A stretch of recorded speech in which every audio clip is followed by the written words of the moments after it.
Hi Amber, I thought your video was very well organized, and you covered a lot of different subjects within our text this week. And I just wanted to leave you a reply with some of the things that jumped out to me with your post.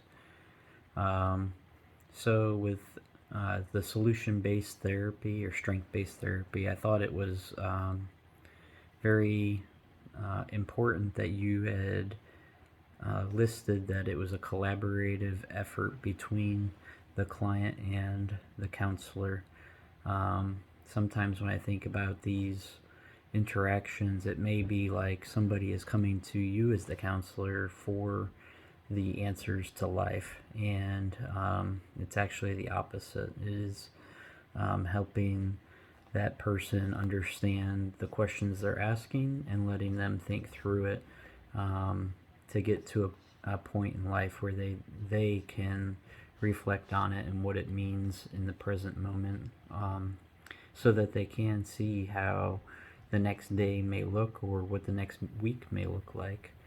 Um, so I also appreciated that you listed that it has to come from a standpoint where behavior has to change, and in asking those types of questions, once the behavior starts changing, the focus may also start changing.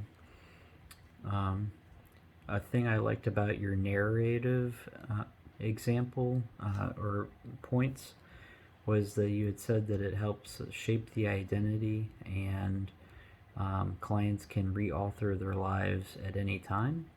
Um, Looking at the narrative of life can be difficult sometimes for some people who don't quite understand the grasp of reading, um, and or trying to understand a story that's being told. So when you had mentioned that, we use stories to find meaning in things, the first thing I thought of was how the Bible has so many different parables, how many different chapters tell different stories. And then as we read scripture, uh, the self reflection of the people in the past who have written it and what it means to us. So I find that was really cool about what your post was about.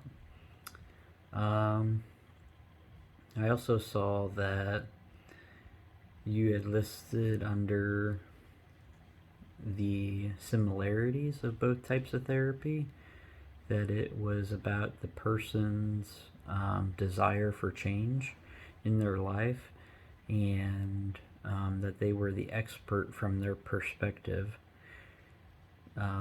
Two of those paired together, I felt like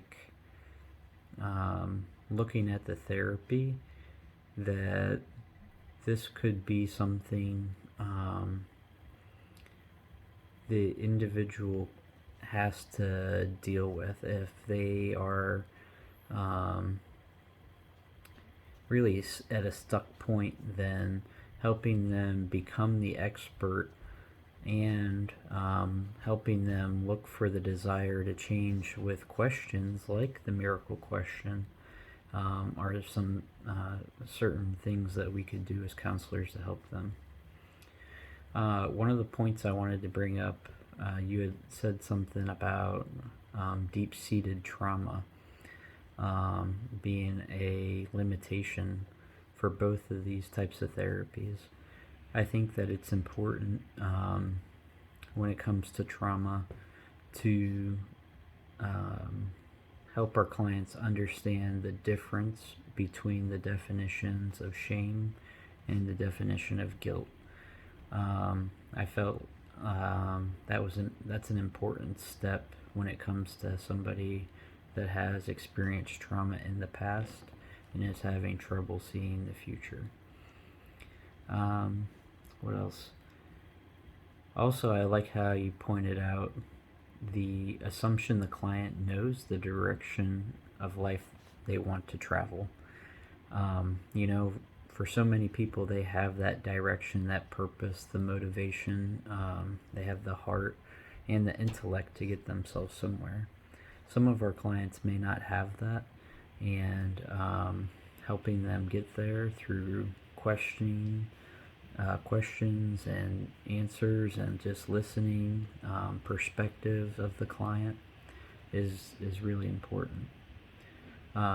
Lastly, I wanted to close with, you had talked about how Christianity is how the narrative of Christianity follows salvation, and I think that is so important, as a Christian, but also as a counselor, to understand that we have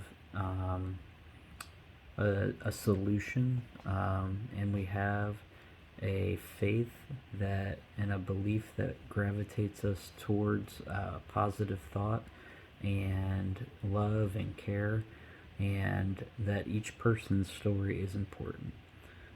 Thanks again for your post this week. And